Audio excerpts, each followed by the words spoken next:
Don Rickles could make anyone laugh. Presidents, movie stars, and even Frank Sinatra. But his most unforgettable stage partner was Johnny Carson. Night after night, their chemistry lit up The Tonight Show. And to the world, it looked like a friendship built on laughter and trust. Yet when Carson walked away from late night in 1992, everything changed. What Rickles thought he was promised never came true, and the bitterness that followed would haunt him for years. Before his death, Rickles finally revealed the truth about Johnny Carson that few could have imagined. Don Rickles' rise to fame. Comedy has always been about timing, delivery, and making people laugh when they least expect it. And in the golden age of television, two men stood at the very top of that world, Johnny Carson and Don Rickles. Both of them, in their own way, changed comedy forever. On screen, they looked like best friends, constantly teasing each other and making America laugh night after night. But the truth behind their relationship was far more complicated. And before his death, Don Rickles finally opened up about what it was really like. Don Rickles, the man who could insult anyone, from Hollywood royalty to political leaders, and somehow make them laugh harder than anyone else in the room, was born on May 8, 1926, in Queens, New York, to Jewish immigrant parents. Don grew up in the neighborhood of Jackson Heights, and inside his home, the Yiddish language and culture were part of daily life.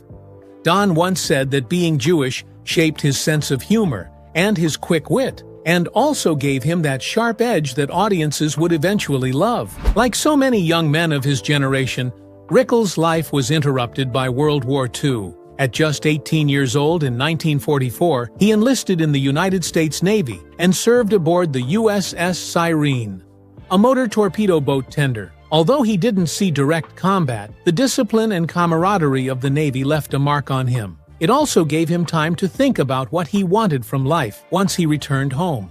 When the war finally ended, Rickles already knew he wanted to be an actor. He enrolled at the American Academy of Dramatic Arts in New York, one of the most respected acting schools in the country. He worked hard, hoping to land dramatic roles in film or television. But the truth was, acting work didn't come easily. He faced constant rejection, and the frustration started to build. Finally, in the early 50s, Rickles decided to try something different. He turned to stand-up comedy, not because he had the dream of being a comedian, but because it was a way to stay on stage, to perform, and to connect with an audience. At first, he tried standard jokes, but they didn't have the impact he was looking for. It wasn't until some hecklers interrupted his act one day that Rickles finally found his signature act. He snapped back at them with quick, cutting insults, but instead of offending the crowd, it brought the house down. People loved it. In fact, they laughed harder at his comebacks than at his rehearsed material. And that was the moment Don Rickles discovered his true gift. He leaned into this insult comedy style, perfecting it over time. His act wasn't about telling long stories or punchlines, it was about tearing into whoever was in the room, but it wasn't mean-spirited. That was the magic of Rickles. He could insult someone in the harshest way and still make them feel like they were in on the joke. That balance would define his entire career. One night in Miami Beach, that style changed his life forever.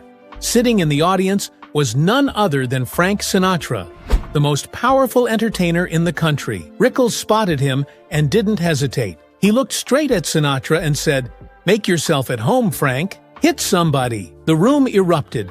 Everyone knew Sinatra's reputation for toughness, but here was a young comedian daring to poke fun at him. Sinatra loved it, and just like that, he became Rickles' biggest supporter, spreading the word about him to his friends in show business. That endorsement opened the doors of Las Vegas. Rickles became a headliner, playing to packed crowds and earning the nicknames The Merchant of Venom and, ironically, Mr. Warmth. Those names captured the paradox of his act. Venom in delivery, but warmth in spirit. People came not just to laugh, but to be roasted by Don Rickles himself. From there, his television career took off.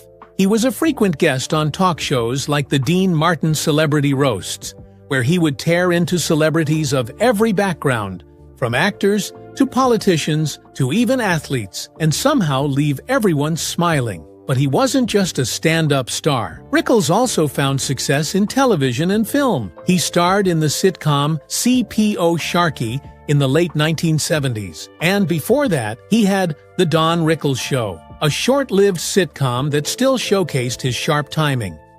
He also had roles in movies like Run Silent, Run Deep with Clark Gable and Burt Lancaster, proving he could handle serious acting when given the chance. And even in his later years, the recognition kept coming.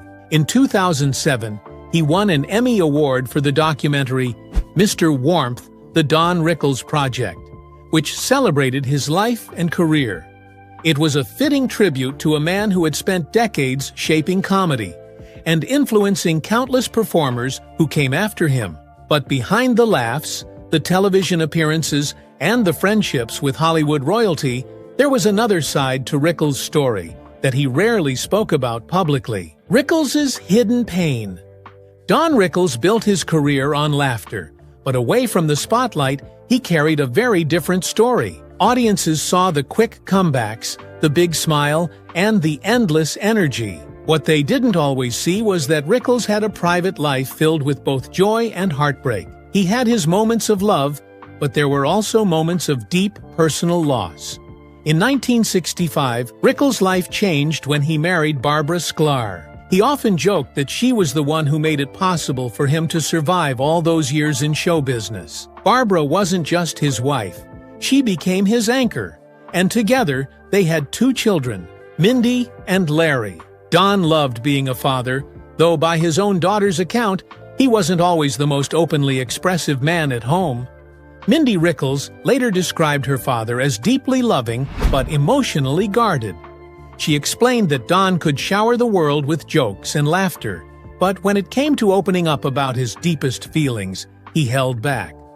That was part of the hidden side of Rickles. The same man who could stand in front of 1,000 people and fearlessly roast a celebrity often struggled to put words to his own vulnerabilities within his family. However, she made it clear that despite this fact, he was the perfect father and husband. In her words, he was a very loving dad. He never insulted us. His son, Larry Rickles, followed a different path into entertainment. Larry became a writer and producer, and in 2007, he won an Emmy Award as part of the team behind Mr. Warmth, The Don Rickles Project. It was a proud moment for Don, who often said that his family's accomplishments meant more to him than his own. But just 3 years later, tragedy struck. In 2011, Larry died unexpectedly at the age of 41 from pneumonia. Don Rickles had made his entire career out of laughter, but losing a child was a pain that went far beyond words. Rickles was beyond devastated, and though he didn't talk about it publicly in detail, those close to him noticed a change. His humor remained, but there was a heavier layer beneath it. The loss of Larry was something he carried with him for the rest of his life. But it wasn't the only burden, because while Rickles loved his friendship with many stars, he wasn't immune to friendship disputes. Over the years, whispers and rumors surfaced that Rickles had complicated feelings toward Frank Sinatra, the same man who had once been responsible for launching him into stardom.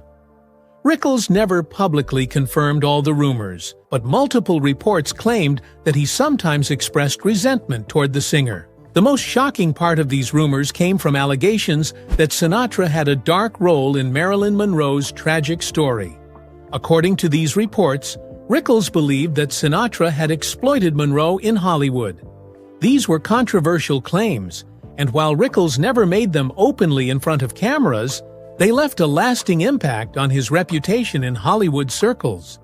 To the world, he was Mr. Warmth, the man who could insult anyone and get away with it.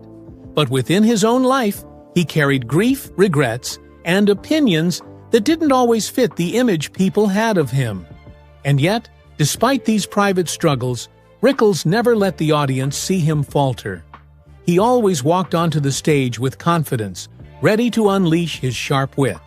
But soon, another figure would enter his story in a way that would define much of his career. Johnny Carson, the king of late-night television, became both his greatest ally and his most complicated friend. On screen, their chemistry was undeniable, but behind the curtain, it was a relationship marked by more than just jokes. The Tonight Show era. When Don Rickles first walked onto the stage of The Tonight Show starring Johnny Carson in 1965, he had no idea that it would become one of the most defining platforms of his career. What began as a guest appearance quickly grew into a recurring role, not as a host or performer, but as the ultimate wild card. Over time, Rickles became one of Carson's most frequent visitors, racking up more than 100 appearances, and each one was unpredictable, unscripted, and unforgettable. The chemistry between Carson and Rickles worked because it was built on contrast. Johnny Carson was smooth, calm, and perfectly timed. He played the straight man better than anyone in television history. Rickles, on the other hand, was chaos, loud, brash, and never afraid to say the thing everyone else was too polite to even think. Together, they created magic. Audiences at home tuned in not just to hear Carson's monologues, but to see what would happen when Don Rickles was unleashed on his set. One of the most legendary moments happened in 1976. Carson was hosting The Tonight Show as usual when he went to grab a cigarette from his cigarette box on the desk, only to find it broken. The culprit? Don Rickles, who had appeared the night before while guest hosting. Without missing a beat, Carson did something rare for late-night television. He left the set during the show, walked across the hall to the studio where Rickles was filming his sitcom CPO Sharky, and barged in on live taping. The audience roared as Carson confronted him right there in front of everyone. Rickles tried to play innocent, then turned the whole thing into a comedy bit, pleading with Carson and joking that he was just trying to make a living. But the moment became iconic, a piece of television history that perfectly captured their chemistry. 2 years later, in 1978, Rickles once again stole the spotlight, this time during Carson's anniversary special.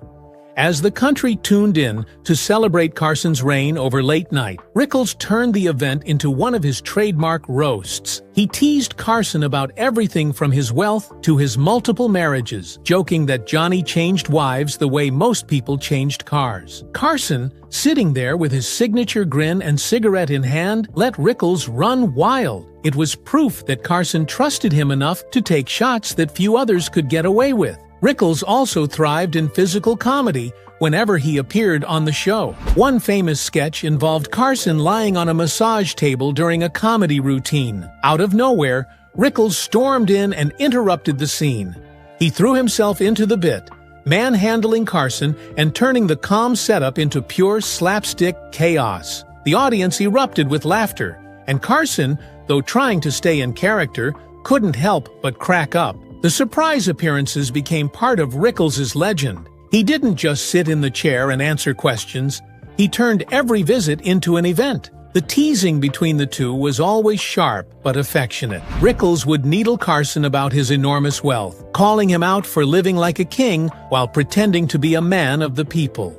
He joked about Carson's string of marriages, pretending to offer him advice on love while mocking his failures. And Carson, in turn, sat back, letting the insults bounce off him, playing the role of the cool, slightly exasperated straight man. The rhythm between them was so natural that it often felt less like a late-night interview and more like two old friends bantering at dinner. But behind the laughter, there was another side to The Tonight Show. Johnny Carson's control over the program was legendary. While he let Rickles run free on air, he maintained a tight grip on who got to sit in that guest chair. Many comedians and entertainers knew that Carson could make or break a career with a single invitation or a refusal to extend one. And some even feared his influence. Several high-profile incidents revealed just how powerful Carson was when it came to guest bookings. Joan Rivers, once his regular guest host and someone he had personally mentored, found herself permanently banned from The Tonight Show after she launched her own late-night program without informing him first. Carson never spoke to her again, and the ban lasted until after his death. Another case was impressionist Rich Little, who allegedly found himself blacklisted because Carson felt he was mocking him too often during performances. Even Rickles, who could get away with mocking Carson to his face, understood the boundaries. On camera, he was free to poke fun at Johnny's aloofness, teasing him for being stiff or overly serious. Off camera, though, Carson was known to be a very different man. Cold, distant, and often uninterested in forming friendships with his guests. Many celebrities who visited the show described Carson as polite but detached once the cameras were off. He rarely mingled backstage, and when the taping ended, he tended to retreat into his own world. This dynamic made Rickles' relationship with Carson unique. Unlike many other guests, Rickles could break through Johnny's shell, at least on stage. The audience loved it because they felt like they were seeing a side of Carson that no one else could reach. The laughter was genuine, and Carson's rare moments of being thrown off balance often happened only when Rickles was in the room. That chemistry became one of the enduring hallmarks of late-night television. But as much as the world loved their on-screen friendship, the truth behind Carson's smile was far more complicated. He wasn't just the king of late night, he was a man carrying private demons that few people ever saw. Carson's private demons. Behind Johnny Carson's calm smile and razor-sharp timing was a man who carried heavy demons. On television, he looked untouchable, the king of late night who kept America laughing.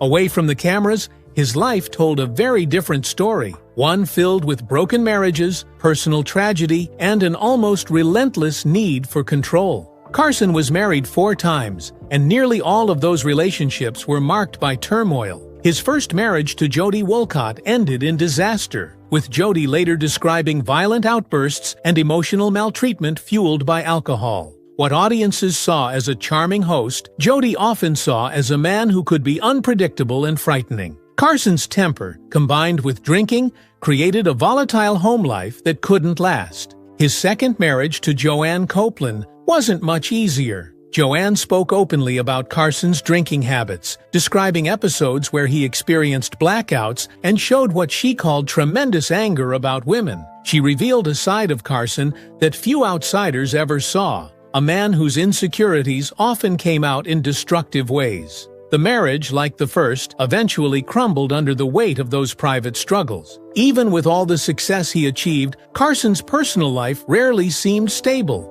He kept moving forward professionally, but behind the scenes, he struggled with trust, intimacy, and anger. Alcohol played a role, often intensifying the issues already bubbling beneath the surface. Each marriage seemed to follow a similar cycle of charm, conflict, and collapse. Carson also faced tragedy as a father.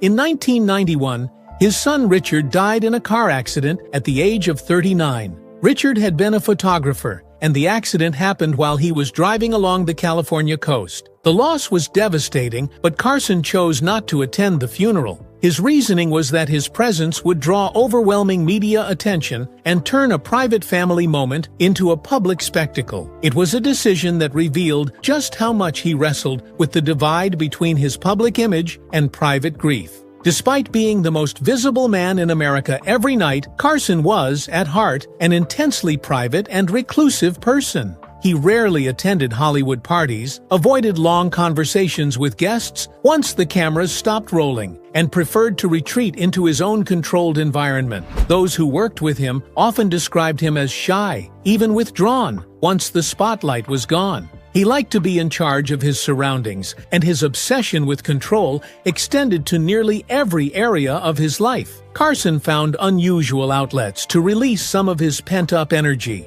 Tennis became one of his favorite pastimes, a sport where discipline, focus, and control were essential. He also loved playing the drums, often retreating to practice as a way to channel his emotions. These hobbies gave him structure, a way to manage the parts of himself that seemed impossible to tame in relationships. The contradictions in Carson's life made him both fascinating and difficult to understand. He could make millions laugh with a single gesture on television, but at home, his marriages fell apart under the weight of his anger and detachment. He was adored by the public, yet reclusive in private, often retreating from even those closest to him. All of this added a complicated layer to his friendship with Don Rickles. On screen, Rickles poked fun at Carson's marriages, his wealth, and his aloofness. The audience saw it as comedy, but beneath those jokes was a grain of truth. It was part of what made their banter electric, but it also planted seeds of tension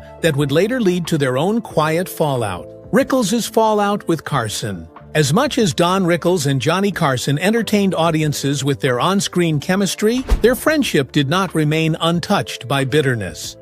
By the time Carson retired from The Tonight Show in 1992, Rickles believed that his long history with the program and his undeniable connection with audiences made him a natural candidate to succeed him. To many, the idea of Rickles stepping into the late-night throne might have seemed unconventional, but to Rickles, it felt earned. That expectation never became reality. NBC handed the show to Jay Leno, a younger comedian with a very different style. Leno had built his reputation as a stand-up who appealed to middle America, with a safe and approachable presence that executives believed would keep ratings strong. Behind the scenes, the decision wasn't just about comedy. It was about business, demographics, and corporate strategy. But to Rickles, it was personal. The passing over reportedly left him with deep resentment. Friends and colleagues recalled that Rickles spoke harshly about Carson in private during those years, accusing him of betrayal. He reportedly called Carson a liar for leading him to believe that he stood a chance at the job.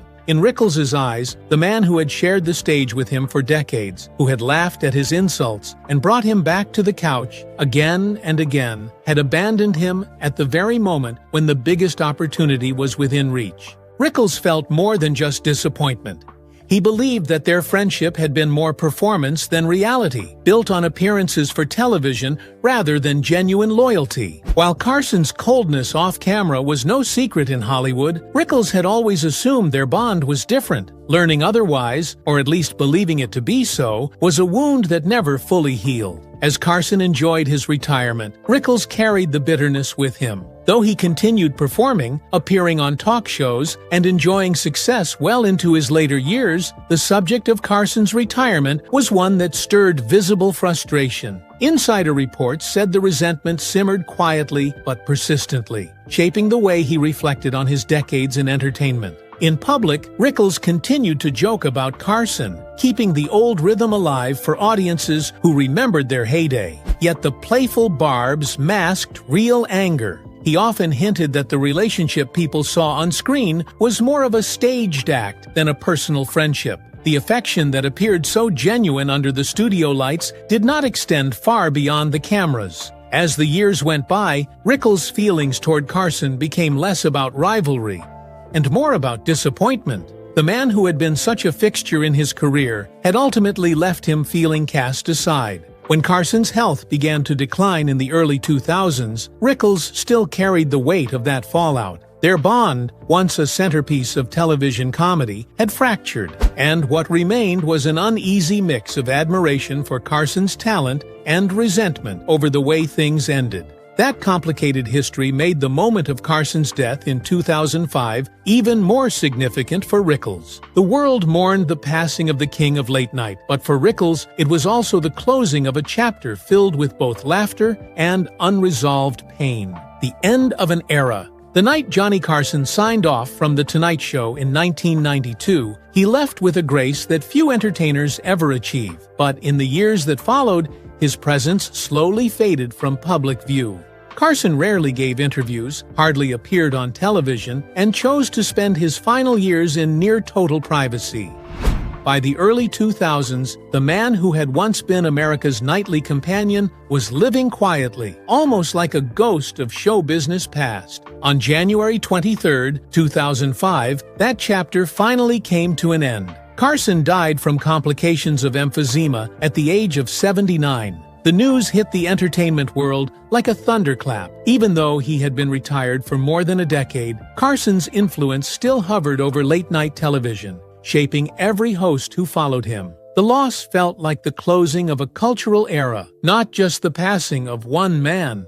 The very next night, January 24th, The Tonight Show paid tribute to its former king. Jay Leno, who had inherited Carson's chair, stepped aside from his usual monologue-heavy format for the man who had built the house he now occupied. The episode brought together familiar faces from Carson's world, people who had laughed with him, worked beside him, and shared the stage during those unforgettable decades.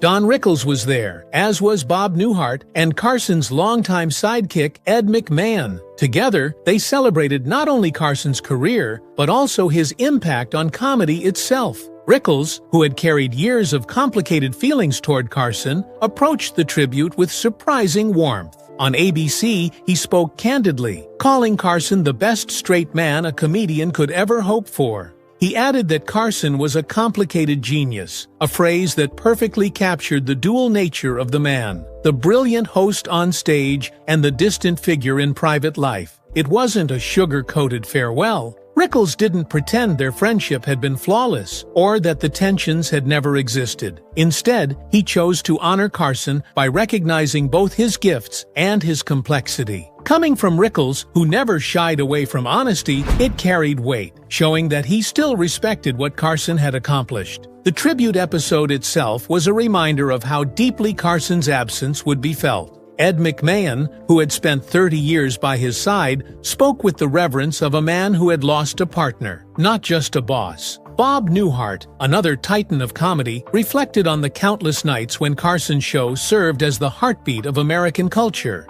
And Rickles, in his own way, reminded viewers that Carson's genius wasn't just in the jokes he told, but in the space he created for others to shine. For Rickles, the moment was bittersweet. He had spent decades needling Carson on air, poking at his marriages, his money, and his aloofness. Audiences had loved it, and Carson himself had seemed to relish it. But behind those laughs was always the sense that their friendship never quite reached the depth people imagined.